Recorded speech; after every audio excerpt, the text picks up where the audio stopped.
can always count on finding Europeans in Havana. We love it. Yeah, we've absolutely loved it. Europeans make up a big part of Cuba's tourism industry. That's partly because US law forbids US citizens from visiting Cuba as tourists. Now, US law is threatening European tourism too. Most Europeans don't need a visa to travel to the US. They qualify for the US Visa Waiver Program, along with citizens from 8 other countries. Instead of going through the hassle of applying for a visa, they just have to fill out an online form. It's called Electronic Travel Authorization, or ESTA. But there's a catch. The ESTA form is off limits for anyone who has visited a country on the US government's State Sponsors of Terrorism list. There is no evidence Cuba sponsors terrorism, but both Donald Trump and Joe Biden have kept Cuba on the list anyway. Tourism is very important for the Cuban economy, and I think it's clear that this is designed to put people off from traveling to Cuba for tourism. The governments of Spain, Germany, Italy, and France have already issued warnings to their citizens. If they visit Cuba, they'll need a visa to visit the US.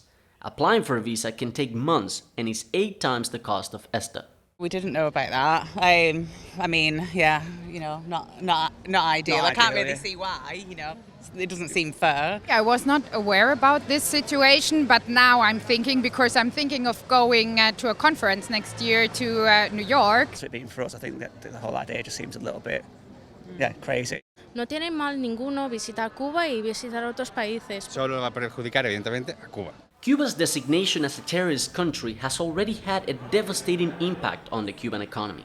Being on the list means that banks and companies can be fined by the US government if they do business with Cuba. As a result, Cuba has been further cut off from international investment and access to credit. The measure was the last of a barrage of sanctions Trump imposed on Cuba.